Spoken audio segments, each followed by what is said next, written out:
Gracias por acompañarnos un día más en Cara a Cara. Estamos platicando contigo. Vamos a platicar de muchísimos temas esta mañana. Muchos asuntos que seguramente te interesan. Recuerda que el WhatsApp está abierto y a tu disposición, 33 18 80 76 41, para que comentes cualquier tema de la agenda que te interese y por supuesto los asuntos que trataremos esta mañana en Cara a Cara. Como cada año, el Centro de Estudios para la Paz y el Desarrollo, conocida como CEPAD, publica una serie de artículos que buscan retratar cómo está Jalisco en materia de derechos humanos. Es interesante porque este último estudio ya nos permite también hacer un balance de lo que significó la administración de Aristóteles Sandoval en materia de protección de los derechos humanos. Y el estudio está en la página del CEPAD y es muy interesante porque mezcla datos duros, datos que te pueden dar o te pueden dimensionar la realidad de los derechos humanos en Jalisco. Los mezcla con algunos casos particulares de personas que han visto violentados sus derechos humanos, y esto te permite no solamente tener el dato frío, sino también las experiencias, y muchas de estas que son escalofriantes. Saludo a César Pérez Verónica, él es parte de CEPAD, director de CEPAD, y tiene la confianza de recibirnos esta comunicación. César, ¿cómo estás? Muy bien, Enrique, pues muchas gracias por la invitación de poder compartir un poco de lo que contiene este informe, que como bien dices, es un informe que pues bueno, recoge muchas voces, entre ellas la de defensores y defensoras de derechos humanos, periodistas, académicos, investigadores, integrantes de movimientos sociales.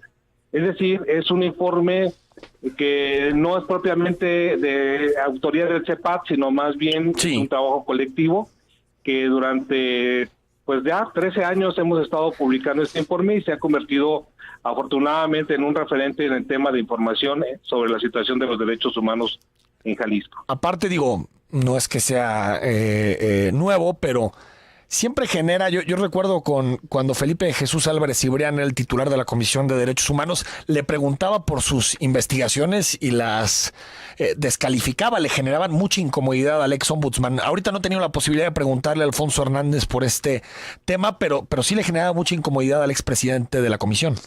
Sí, no, desde luego, hay que recordar que al año de que Felipe Jesús Álvarez Cibrián es titular de la Comisión Estatal de Derechos Humanos, tuvo expresiones de descalificación hacia el trabajo del CEPAD, y que eso valió que fuera uno de los 3 servidores públicos en el país que descalificara a organizaciones de derechos humanos de distintas regiones, ¿no? Y ese informe lo publicó la Oficina del Alto Comisionado para los Derechos Humanos en México. Entonces, pues sí, el CEPAD siempre ha sido muy molesto para el Estado, para diversas instituciones, y pues bueno, pues eso sí es irremediable, porque pues la vocación del CEPAD es la defensa de los derechos humanos, y pues bueno, pues tenemos ética y principios, ¿no? Entonces ahí sí se contrapone con ciertos servidores públicos. Hay muchos artículos que son muy, muy interesantes. Si me permites, César, comenzar con el asunto de la tortura. Sí. Ustedes retratan en el estudio un testimonio, y todavía recuerdo cuando Luis Carlos Nájera, ex fiscal, incluso Eduardo Almaguer, negaban que la tortura fuera una práctica, pues no es si generalizada, pero sistemática dentro de las instituciones de seguridad. Desde tu punto de vista, ¿la tortura en este momento sigue siendo una práctica más común de lo que pensamos? Definitivamente. Es decir, la tortura, tal como lo dijo el relator de las Naciones Unidas en contra de la tortura, que en México la tortura es generalizada y Jalisco no es la excepción. De hecho, hemos publicado diversos estudios, 2 informes en concreto, uno en el 2017, donde pues hemos señalado que la tortura no solamente se practica, sino que hasta parece que es auspiciada ante la impunidad en la que se encuentra. Es decir, las víctimas que han denunciado a través de quejas ante la Comisión Estatal, incluso que han terminado en recomendaciones, y tal vez si presentaron denuncias contra servidores públicos, pues ninguna, hasta la fecha no hemos tenido una sentencia condenatoria en contra de servidores públicos, particularmente de la Fiscalía.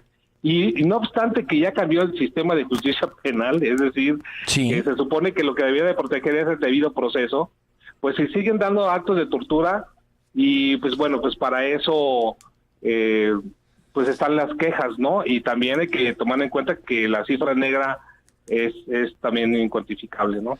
Retoman el tema interesante en un artículo, me corregirá si me equivoco, en algún nombre de Sergio René en materia periodística y de libertad de expresión. Sí. Desde tu punto de vista, ¿cuál es el principal problema para la libertad de expresión, para este derecho a la información que tenemos los ciudadanos en este momento en Jalisco? ¿Tiene que ver con la seguridad, con la presión de las autoridades, con la descalificación al trabajo de los periodistas? Ahí hace un recuento muy pormenorizado el periodista. Desde tu punto de vista, ¿cuál es el principal riesgo para la libertad de expresión? Pues bueno, me parece que sí, constantemente quienes ejercen la profesión de periodistas y ejercen la libertad y el derecho a la información, pues sí viven un constante riesgo ante la complicidad de las autoridades en muchos temas, tanto en el tema de la inseguridad y la violencia, es decir, que hay intereses de por medios vinculados a determinados actores, hoy también con intereses empresariales que, pues bueno, pues el hecho de que se vean contubernios, particularmente en las cuestiones inmobiliarias, ¿no? Sí. Donde pues hay intereses muy serios, donde se vincula servidor público que favorece, ¿no?, intereses de particulares, pues eso genera pues mucho riesgo y también se violenta el derecho de todos a todas a saber. Y particularmente lo podemos concretar y justamente ahora que tenemos un gobierno estatal que pues tiene unos cuantos meses, pues se evidencia mucho, ¿no?, que un gobernante como Enrique Alfaro, sí, pues sea intolerante ante las preguntas o la crítica de la prensa, ¿no?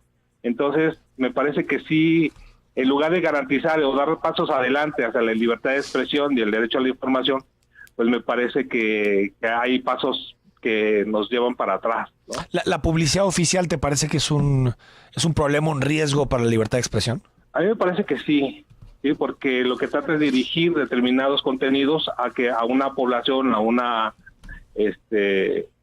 audiencia que pues bueno, pues pueda descalificar, ¿no?, lo que se puede encontrar, lo que se puede investigar en contrario.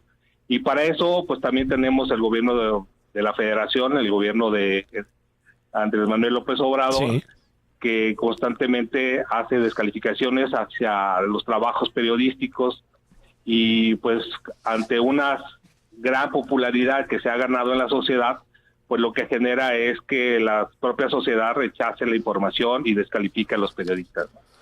¿Qué pasa, César Pérez Verónica, con la defensa de la comunidad de San Lorenzo Azqueltán? A los que no conocemos este caso, quien nos escucha en el auditorio, ¿por qué no nos relatas un poquito de la defensa de esta comunidad? Sí, ahí el problema es muy añejo. Ahí confluyen comunidades indígenas que, pues bueno, el hecho de que se les haya desconocido sus derechos ancestrales como comunidad y los hayan traspasado a una figura como es el ejido, donde lo que genera es pérdida de identidad, digamos, pues ha generado mucho conflicto con los mestizos, ¿no? Entonces, y también, pues hay que decirlo, este es un trabajo que escribió Carlos Chávez, sí, presidente de la Asociación Jalisciense de Apoyo a Grupos Indígenas, y que, pues bueno, él, junto con organizaciones de la sociedad civil, desarrollamos una misión civil de observación hacia aquellos lugares y hay que decirlo, fue también acompañado por autoridades estatales el año pasado, donde se evidenció que efectivamente hay fuertes intereses por despojar a estas personas de origen indígena, Huirrárica y Tepehuán también, con relación a ganaderos que incluso se les vincula con el crimen organizado. Despojo, entonces. Ha habido casos de desaparición de integrantes de esta comunidad y que pues en un caso donde hubo una intervención inmediata por parte de las organizaciones de la sociedad civil, de la Oficina del Alto Comisionado, de la Comisión Nacional, se pudo traer con vida a estas personas que estaban desaparecidas. Es un trabajo que yo recomendaría que lo leyeran porque son de estos conflictos que están ahí y que no salen a la luz, ¿no? Tanto por la lejanía como por los intereses ¿no? ahí creados. Sobre el caso, César, de la criminalización de los miembros de la comunidad indígena de Mezcala, ¿qué colocan en el estudio? ¿Cuáles son los elementos, que se construyeron en el último año y que tienen que ver precisamente con la criminalización de los miembros de la comunidad indígena de Mezcala? Sí, este caso, Enrique, es un caso que hemos acompañado y que nos ha permitido a la comunidad indígena de Mezcala acompañarla en este proceso tan lamentable donde 9 de sus integrantes están siendo sometidos a procesos penales de manera injusta. Y es muy interesante este caso, inclusive podríamos decir que es emblemático o paradigmático, porque durante el proceso le hemos ido dando vuelta a la tuerca en el sentido de que se les acusa de haber dañado cosas de un empresario que ingresó de manera arbitraria, ¿no? Sin consentimiento de la comunidad, a construir una vivienda, una gran casa, una residencia en la zona más privilegiada de la comunidad indígena de Mezcala, que para quienes nos escuchan, pues está en la ribera de Chapala y forma parte del municipio de Poncitlán. Y la comunidad, al verse pues invadida y al verse afectada, porque todavía el empresario puso un panel solar para jalar agua de donde tomaban los animales de la comunidad y la fauna silvestre, pues despojó también del agua a esta comunidad. Por lo tanto, en asamblea comunal tomaron la decisión de desmontarle el panel solar y depositarlo en la casa comunal para que fuera a recogerlo. Aquí es muy interesante porque quien entra es el sistema normativo ordinario. Esta persona va y los denuncia, las autoridades viciando todo el procedimiento, pues los detienen, los llevan, los consignan, y pues bueno, estamos hablando de 2011 y estamos a 2019 y el asunto no acaba. Entonces lo que hemos estado analizando es este conflicto de sistemas normativos entre la comunidad y el sistema ordinario, ¿no? Cómo el ordinario se trata de imponer a una decisión autónoma que es el que toma la asamblea comunal. Entonces, actualmente, y qué bueno que me da la oportunidad de comentar este caso, hemos presentado la solicitud a la Suprema Corte de Justicia de la Nación para que ejerza este caso por tratarse de un caso precisamente emblemático, por tratarse de un conflicto de sistemas normativos. El que tiene que dictar ahorita sentencia es el primer tribunal colegiado en materia penal en Jalisco. Sin embargo, pues ha decidido suspender la redacción del proyecto de resolución hasta que la Suprema Corte decida si atrae o no el caso. Entonces, yo creo que más adelante lo vamos a ir difundiendo con más detalle. Entonces, es un asunto que está en este momento en la cancha judicial. Sí, totalmente. Es un asunto de carácter penal. Donde pues bueno, pues, y hay posibilidades de que la Corte lo atraiga como tribunal de última instancia. Sí, hay una posibilidad que así sea. De hecho, cuando fuimos junto con integrantes de la comunidad indígena a hablar con personas de la Suprema Corte, pues hubo pues recepción de este caso y también mucho interés. Entonces confiamos o aspiramos a que este caso sea traído por tratarse justamente de un conflicto de sistemas normativos.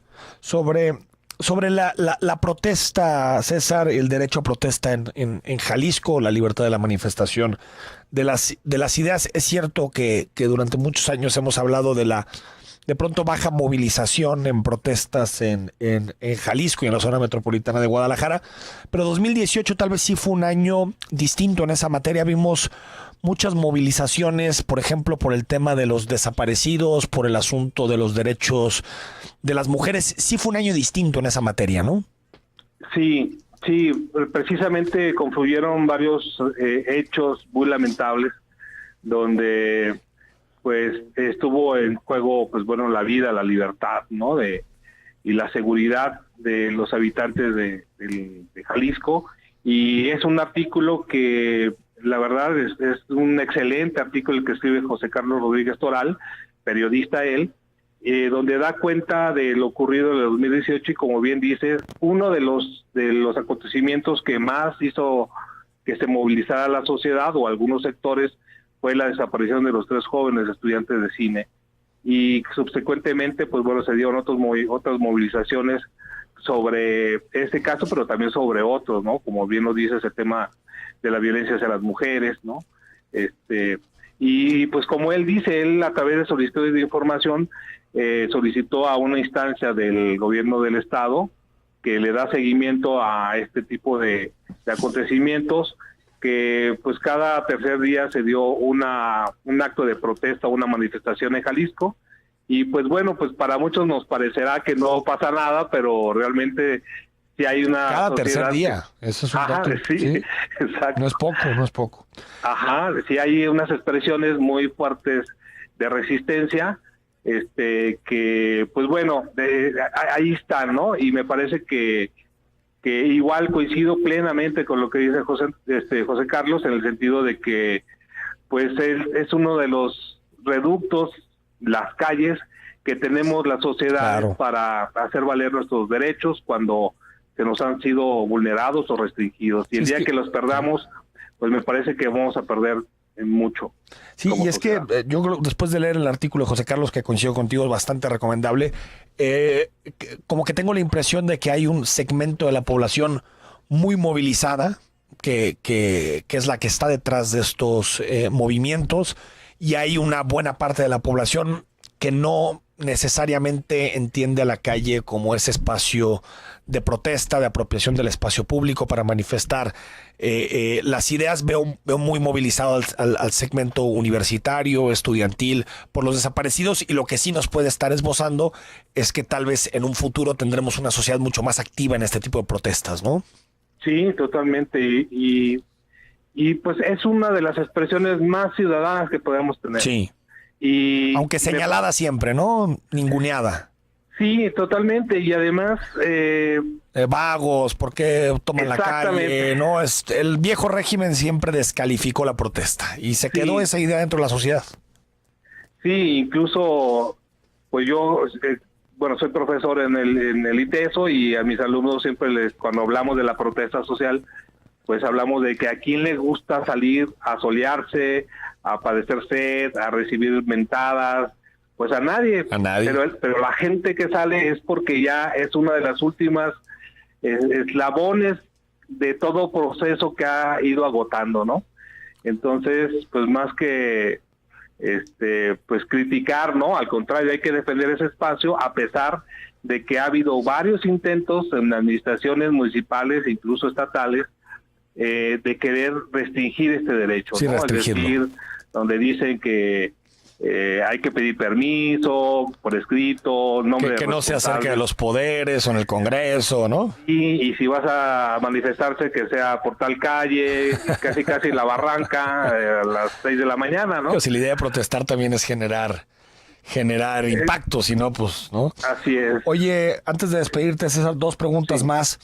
Los derechos sexuales reproductivos, la NOM 046, también hemos tenido en entrevista en Cara a Cara a los secretarios de salud, a los titulares también de las delegaciones del IMSS, y lo que nos dicen es, aquí no hay nada de la NOM 046, nadie ha pedido, ninguna mujer se quiere acercar para este tema, pero lo que te dicen los médicos al interior y gente también que está en la estructura de salud es que pues hay un desincentivo e incluso hay un señalamiento a los médicos no objetores, a los médicos que sí quieren hacer este tipo de procedimiento. Sigue habiendo una resistencia a reconocer este derecho de la NOM 046, a pesar de que es un derecho y ya es una legislación, ¿no?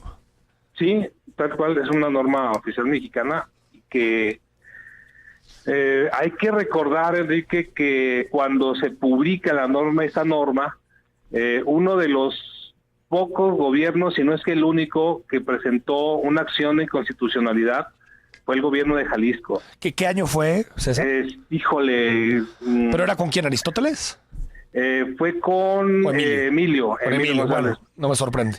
Exacto, y pues bueno, lo que él reclamaba a la Suprema Corte es que pues él objetaba que en Jalisco no debía aplicarse esa norma oficial, ¿no? Entonces, pues bueno, eso es un ejemplo de cómo se ha permeado en diversos sectores, sobre todo de los servidores públicos, lo que le llaman la objeción de conciencia también, ¿no? Pero también la falta de publicidad y la falta de reglamentación.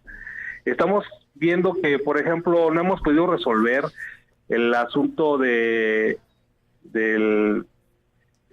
por ejemplo, de los matrimonios entre personas del mismo sexo. Por más que digan que sí, hay muchas restricciones que les ponen, incluso en las pláticas prematrimoniales. Tienes que tramitar un amparo de entrada. Ajá, exacto, y incluso nosotros ahorita estamos estamos acompañando a otro matrimonio que quiere que su hijo sea registrado con los apellidos maternos de ella en primer lugar y el materno de él en segundo lugar, ¿no? Okay. Cuando ya llevamos un caso, lo ganamos ante un tribunal colegiado y contra el Ayuntamiento de Guadalajara, el Registro Civil, y son cosas que no hemos podido superar cuando estamos hablando de años luz que ya debimos haberlo hecho. Okay. Entonces, cuando hablamos de la norma 046, estamos entrándole a la Santa Inquisición con estas personas que no quieren entender que son obligaciones no solamente nacionales, sino también convencionales. Es que es un derecho. O sea, porque te pueden decir, es que el médico es objetor y a la niña violada, ¿quién le reconoce el derecho? Y además, otra cosa es que ni siquiera hay un procedimiento, y eso la verdad es que es muy lamentable que diga el Código Penal, que hay que hay excluyentes de responsabilidad cuando se trate de violación, pero realmente tampoco hay procedimientos donde el Ministerio Público se haga cargo, ¿no? de esto, los propios servicios de salud. Es decir, tiene que acreditar y tiene que someterse, hay que revictimizar a la mujer o a la niña para que demuestre que fueron así los hechos. Cuando en realidad la NOM dice otra cosa. Exacto. Dice que es creer en la palabra de la persona, ¿no? Sí, y sin embargo estamos en un estado, en una situación que ya debimos haber superado hace muchísimos años. Y sin embargo, pues bueno, hay que seguir empujando desde diferentes sectores, desde la sociedad civil, desde los grupos y colectivos y movimientos sociales, para que esto se dé, porque tampoco vemos mucha receptividad por parte de legisladores y tampoco del gobierno estatal para que estas cosas cambien, ¿no? Por más que el discurso diga una cosa... Ya los hechos son otros, ¿no? Los hechos son los otros, César Pérez Verónica, director de CEPAD. Quedaron muchísimos temas: agua, las olas de migrantes, la desaparición, mujeres, la desaparición. A ver si nos agendamos para una próxima ocasión y platicar, ¿no? Perfecto, muchísimas gracias. Gracias, director. César Pérez Verónica, director de CEPAD. Ahí está. Tremenda la realidad de los derechos humanos en Jalisco.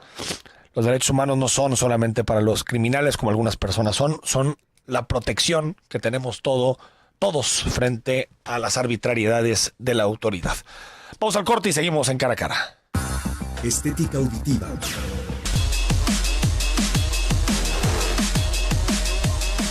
Estamos de regreso en Cara a Cara. Gracias por estar con nosotros en comunicación y en contacto. Vamos a darle unos minutos al asunto de la seguridad y en general queremos hacer un balance de lo que ha significado el inicio de la administración de López Obrador. Hay que recordar que venimos de años muy turbulentos en esta materia. En 2006, creo que de forma muy irresponsable, el presidente Felipe Calderón en diciembre de 2006 comenzó una guerra contra el crimen organizado, una guerra abierta y frontal contra el crimen organizado.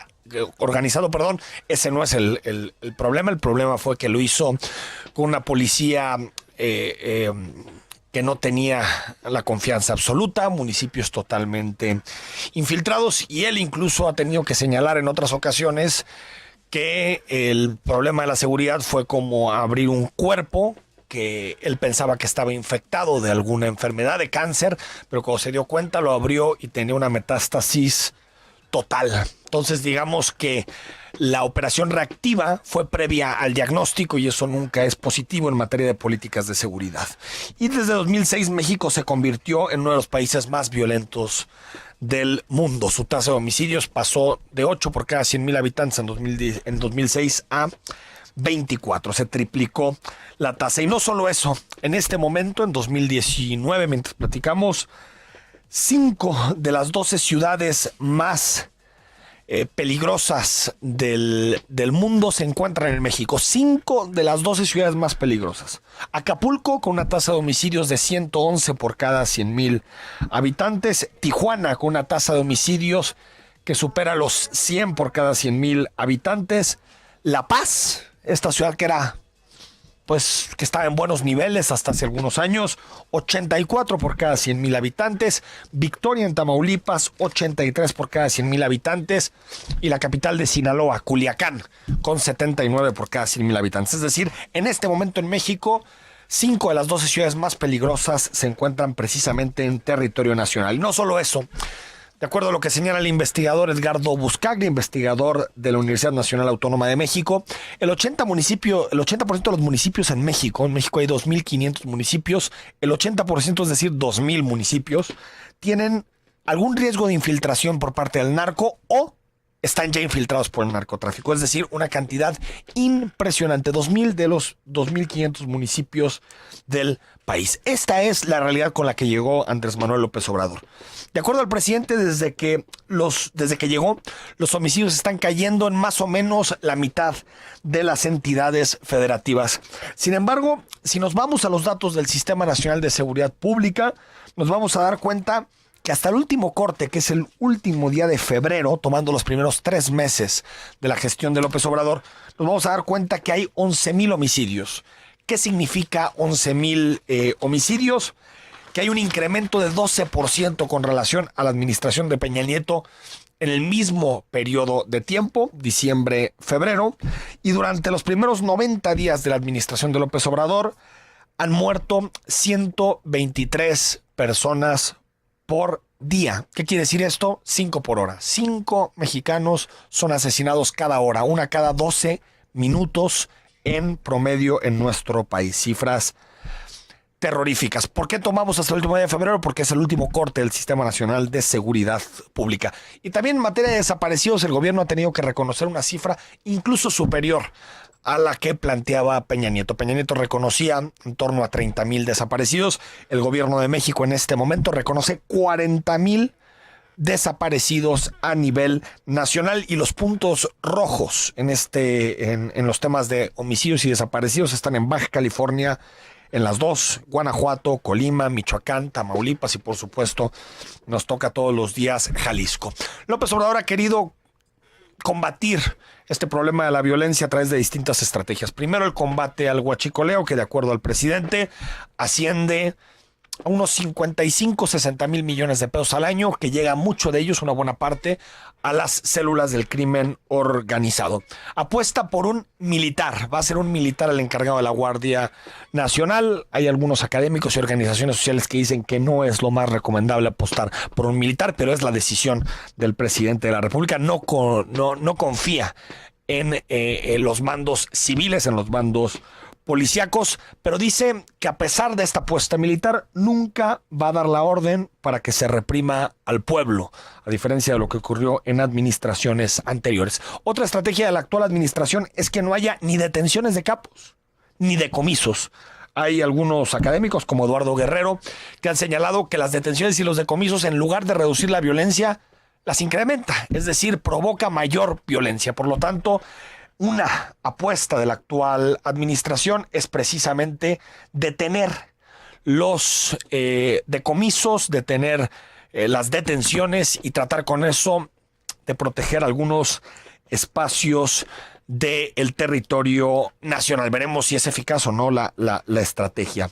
Y bueno, lo que señalábamos, que no hay una confianza profunda de parte de la administración de López Obrador en los policías.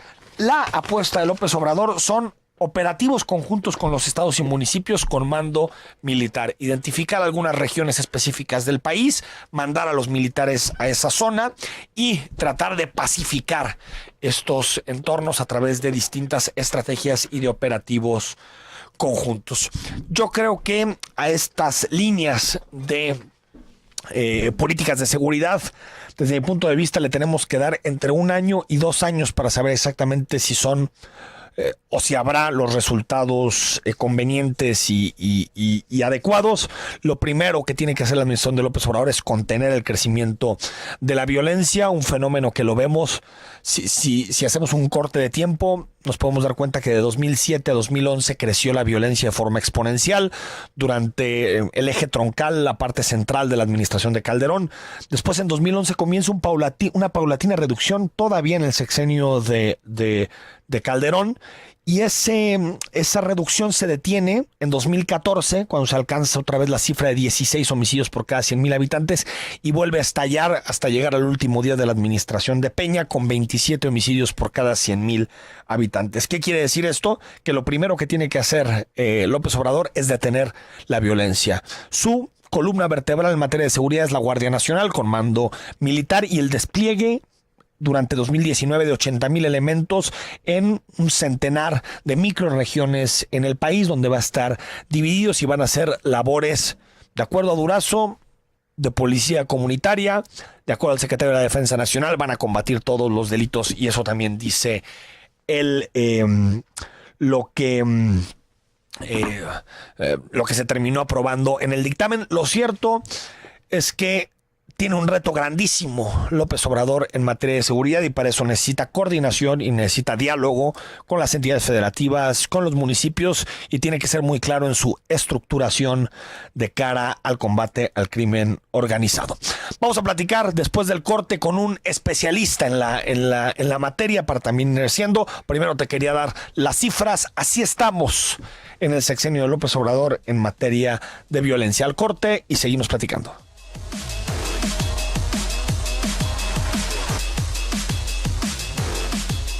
Estamos de regreso en Cara a Cara. Gracias por estar con nosotros. Recuerda nuestro WhatsApp 3318 8076 41. También nos puedes mandar mensajes y escribirnos a través de Twitter y Facebook. Estamos a tus órdenes para que abordemos en conjunto los principales temas que estamos analizando esta mañana. Hace unos minutos te hice un panorama de lo que son los datos en materia de seguridad hasta el día de hoy, los oficiales, los que se han presentado del Sistema Nacional de Seguridad Pública, los que también se han presentado a nivel estatal. Y me gustaría platicar con Daniel Gómez Tagle. Daniel ya ha estado en otras ocasiones con nosotros en Cara a Cara, es investigador, analista especializado en uso de fuerza. Daniel, ¿cómo estás? Muy buenos días.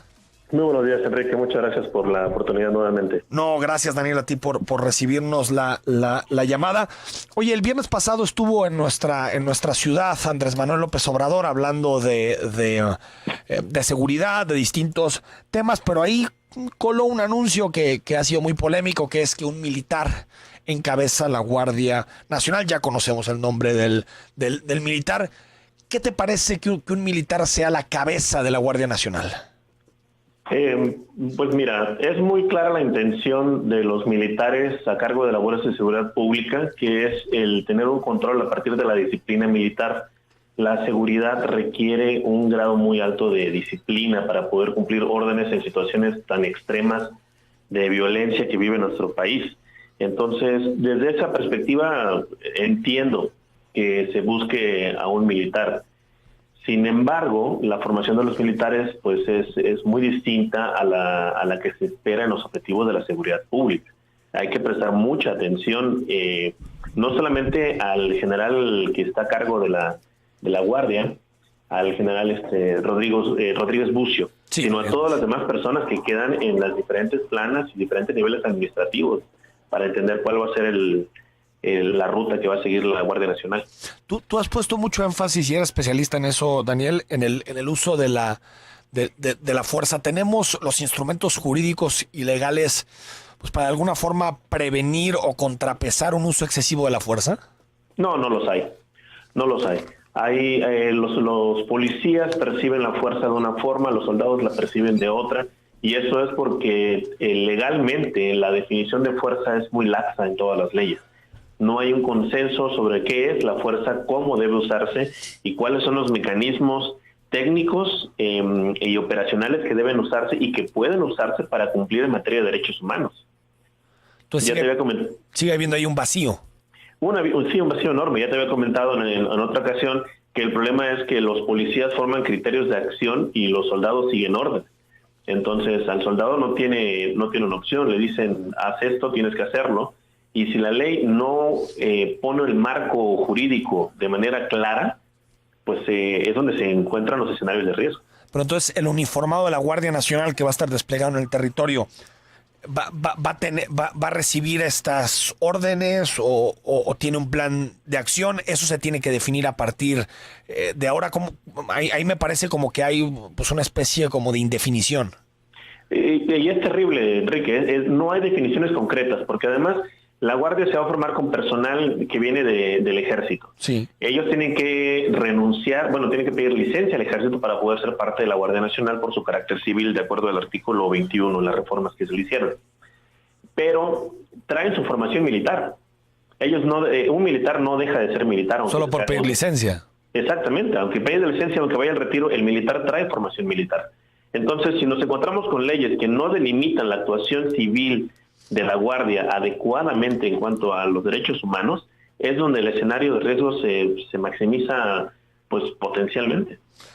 La colaboración con Naciones Unidas, Daniel, para la construcción de la Guardia Nacional, ¿te tranquiliza o es más un asunto de cara a la galería y mediático? A mí me parece que sí debemos de darle un voto de confianza a Naciones Unidas. Ellos hicieron un programa de fuerza a nivel mundial muy interesante, hablando del apoyo a los policías, a los ejércitos. Falta ver qué tanto le hacen caso aquí en México o qué tanta autoridad le da a las Naciones Unidas para modificar los programas. Pero me parece que sí tenemos que dar beneficio de la duda a la participación de Naciones Unidas. El programa es muy bueno. Antes de despedirte, Daniel, agradeciéndote por tu tiempo, ¿qué te dice la cantidad de policías que han sido asesinados en la zona metropolitana de Guadalajara? ¿Cómo podemos interpretar este fenómeno? Pues mira, es curioso porque apenas recién con la visita precisamente del presidente y en conjunto con el gobernador Alfaro, habían anunciado que hay una disminución de delitos en Jalisco. Podría parecer contraproducente, pero en realidad lo que tenemos es que los policías están presionando al crimen organizado de manera tal que están pagando las consecuencias. Es lamentable, no hay un protocolo que le dé protección a la persona que está en uniforme. Olvídate del policía, a la persona que porta el uniforme, cuando se va a su casa con su familia, necesitan mayor protección porque el trabajo que se les pide no es proporcional a la seguridad que se les ofrece. Pues sí, lamentablemente.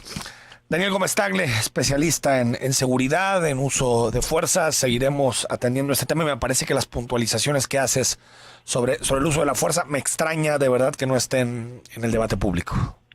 Es grave, vamos a ver, tienen que publicar la propuesta de ley, la presentan en el Senado, a ver qué dice, y yo lo voy a analizar y te comparto por ahí mis opiniones. Seguro que sí, Daniel. Adelante. Como siempre, muy interesante. Gracias. A ti, Enrique, buen día.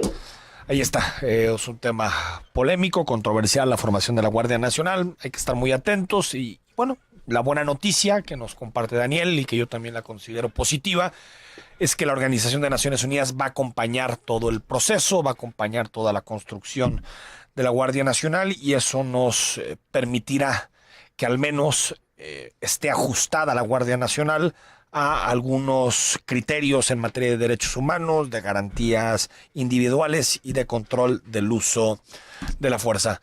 Al corte y cerramos esta emisión de Cara a Cara. Somos específicamente lo que quieres escuchar. Continuamos en Zona 3, 91.5.